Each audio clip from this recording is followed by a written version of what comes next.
중국 자존심. 6. 진시황제. 6. 방사들의 횡포를 응징한 갱유. 갱유는 분서와 또 다른 의미를 지니고 있다. 시황제는 포고문에서 이렇게 말했다. 과거에 비춰 오늘을 경시하는 자는 마땅히 구족을 멸하겠다. 이는 덕을 갖추되 그의 정책을 비판하는 사람들을 처벌하겠다는 뜻이지만 본래 이 사건은 두 명의 방사가 함양성을 몰래 빠져나간 데서 비롯되었다. 그 내용을 정확하게 파악하려면 우선 당시의 과학 수준을 짚고 넘어가야 한다. 시황제는 신선이나 불로불사의 존재를 믿었다. 이는 주술적인 차원이 아니라 당시의 의학 수준에서 비롯된 것이다. 시황제 주변에는 불로장생의 약을 구할 수 있다고 현혹하는 수많은 도사가 들끓었다. 호생과 노생도 그런 도사였고 앞서 불로초를 구하러 떠났다고 말한 서복 역시 그런 인물 중 하나였다. 방사인 서복은 젊은 남녀를 끌고 신비로운 불사의 땅이라는 삼신산에서 불로초를 구해 오겠다고 했는데 삼신산이 한반도의 지리산, 한라산, 금강산을 의미한다는 주장도 있다. 그 서복이 불로초를 구하러 온 것이 한반도라는 뜻이다. 그러나 국내의 많은 학자들이 이 주장에 반론을 제기하는데 이 부분은 서불과차에서 다루었으므로 참조하기 바란다. 여하튼 시황제는 방사들의 말을 믿고 많은 자금을 내주었다.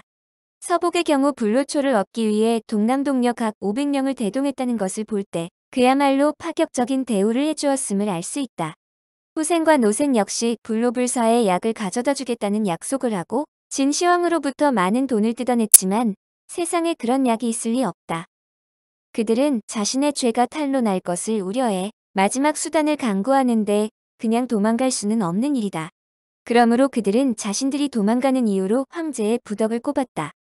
한마디로 돈은 모두 챙긴 후 황제가 부덕해서 도망간다는 뜻이다. 그들이 황제를 비판한 글은 지금도 남아있다.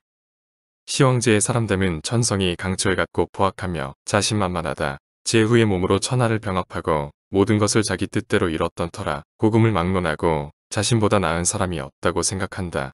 오로지 옥리만 신임하고 총애하며 박사가 70명이나 있는데도 그저 숫자만 채우고 있을 뿐 쓰지 않는다. 승상 이하 여러 대신도 황제가 결정한 사항만 받아들인다. 황제가 형벌과 사형으로 위험을 과시하기 때문에 백성은 죄를 지을까 두려워하고 신하들은 녹복만 유지하려 애쓸 뿐 누구 하나 중심으로 황제의 잘못을 간하지 않는다. 이에 따라 황제는 날로 교만해지고 신하들은 그 위세에 눌려 거짓말로 비위를 맞추기에 급급하다. 진의 법률은 가혹해 방사들은 두 가지 방수를 겸할 수 없고 또한 효험이 없으면 사형을 받아야 한다.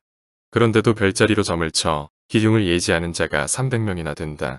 이들은 모두 선량하지만 황제의 비위를 거스를까 두려워 아첨만하고 감히 황제의 과실을 직언하지 않는다. 천하의 일은 대소를 막론하고 모두 황제가 결정하며 저울로 결제 서류에 무게를 달아 밤낮으로 결제해야 할 분량을 정해놓고 그것을 모두 처리하기 전에는 쉬지 않았다. 권세를 탐하는 정도가 이쯤 되니 선약을 구한다 해도 얻을 수 없을 것이다. 자신에게 수많은 자금을 받아간 자들이 이런 악담을 하며 도망을 쳤으니 화가 나지 않을 사람이 어디 있겠는가. 더불어 그가 늦게까지 열심히 일한다는 것 자체가 권세를 탐한다고 악평하니 화가 나지 않으면 오히려 이상하지 않을 수 없다. 그런데 진시황제로부터 수많은 자금을 뜯어낸 당사자들이 그가 선약을 구할 수 없을 거라는 말은 그야말로 모욕 중의 모욕이었다. 그들이 도망쳤다는 소식을 듣고 대노한 진시황제는 어사대를 파견해 함양 내의 모든 유생을 검열했다. 그리고 조금이라도 금기사항을 위반한 사실이 있는 460명을 찾아내 모두 생매장시켰다. 이것이 그 유명한 갱유다. 그런데 흥미로운 이야기도 있다. 진시황제의 진나라가 멸망한 후 항우와 유방 간의 초원 전쟁 중 항우가 유학자들로부터 비난을 받자 다음과 같이 말했다고 한다. 시황제 그놈이 왜 그렇게 너희들을 탄압했는지 알겠다. 항우가 보아도 당시의 방사들이 얼마나 큰 문제를 갖고 있었는지 알 수 있다.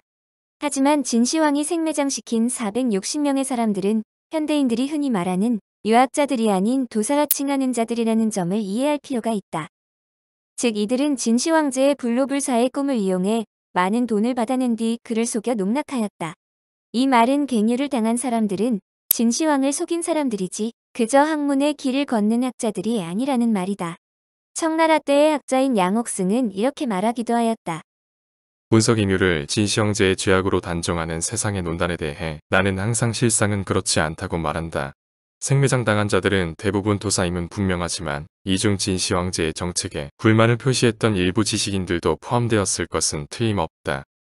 여하튼 진서 황제 때 죽임을 당한 자들은 대개 정통학자가 아니라 술수를 쓰던 도사라는 뜻인데, 이것조차 이설이 많아 우세 유학자가 꾸며낸 것으로 추측하는 학자들이 많은 것은 사실이다.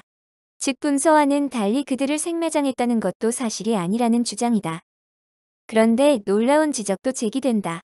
갱유로 매장된 것이 사실이라 할지라도 다른 황제들이 자행한 살인에 비하면 460명이라는 숫자는 세 발의 피라는 주장이다.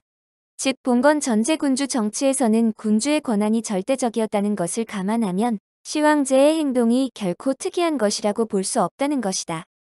일부 학자들은 한 군주가 죽었을 때 수많은 신하와 처첩을 산채로 묻는 순장 제도를 미화한 고대 군주들이 더욱 비난받아 마땅하다고 주장하기도 한다. 진시 황제의 선임인 진무공이 죽었을 때는 모두 66명이 순장되고 진목공 때는 그 수가 177명이나 되었다고 한다. 그런데 진목공과 함께 순장된 엄식, 중앙, 치모는 진나라의 현신이었음에도 산채로 매장되었다. 순장 제도는 진나라에서만 200년이나 계속되었는데 당시 순장된 사람은 갱유처럼 다소 문제가 있던 유생 등이 아니라 그야말로 충실한 신하는 물론 정부의 고관들이었다. 그런데도 이들을 죽음으로 몰아넣은 사람들이 비난받지 않는 이유는 당시의 관습과 제도를 따른 것뿐이라고 생각하기 때문이다. 그렇다고 진시 황제의 분서갱유가 올바른 처사라는 얘기는 아니지만 일부 학자들은 통일된 진나라의 통치가 15년도 지탱하지 못한 데다 살해당한 사람들이 설사 방사라에도 책을 읽을 수 있는 사람들이므로 이들을 빗대어 지나치게 폭군의 이미지를 부각시켰다고 설명한다. 이를 역으로 설명하면 진시 황제는 전국시대라는 중국 대륙의 혼란을 종식시킨 유능한 사람이었지만 분서갱유로 인하여 폭군 이미지를 갖게 되었다는 것이다. 탄력 있게 운용된 법과 사상. 진나라의 통치가 매우 암울하고 억압적이었다고 많이 알려졌지만 실상은 그렇지 않다는 자료도 많이 남아있다. 그의 연구 자료에 의하면 시황제는 단순히 법과 사상만으로 통치하는 것은 충분치 못하며 또한 위험하다는 것을 인식하고 있었음을 알고 있었다. 이에 따라 그는 법과 사상을 수정 및 보완하기 위해 의식적으로 유가의 덕치와 도가의 무의 사상을 흡수했다. 실제로 진시 황제가 등극한 초창기에 집정을 맡은 여부리는 형벌과 덕, 회유와 진압을 함께 사용해 정책을 수립했다. 진시 황제를 매우 미워한 사마천의 사기 진본기에는 다음과 같은 글이 나온다. 죄인을 사면하고 선왕시대에 공을 세운 공신에게 상을 내렸으며 친족에게 덕을 베풀고 백성에게도 널리 은혜를 베풀었다. 진나라 시절의 지방하급관리묘에서 나온 기록도 법과 사상이 마냥 난폭하기만 했던 것은 아니었음을 잘 보여준다. 그는 형사사건을 전담하던 관리로 그의 묘지에서 직무 수행의 규범집이 출토되었다. 조정의 부역에 징발된 인원이 도착하지 않으면 담당자는 2갑의 벌금을 부과하고 3일에서 5일 안에 도착하면 견책, 6일부터 10일까지는 일손의 벌금을 부과한다. 10일을 넘기면 1갑의 벌금에 처한다. 이것은 명령에 따르지 않으면 무조건 사형에 처한다는 일벌백회주의가 진나라의 통치 이념이 아니었음을 잘 보여주는 증거다. 따라서 사가들은 부역을 가다가 홍수를 만나 길이 끊기는 바람에 제 날짜의 목적지에 도착하지 못한 진승과 오강 일당이 남긴 어차피 죽을 바에는 반란을 일으켜 살기를 찾자라는 고사는 사실과 다르거나 또 다른 이유가 있었음이 분명하다고 주장한다. 사가들이 놀라는 또 다른 점은 진나라에서 용의자를 신문할 때 의외로 조리 있게 했다는 것이다. 이규조의 글에 다음과 같은 내용이 나온다. 신문할 때는 당사자의 말을 모두 듣고 그것을 기록해 두어야 한다.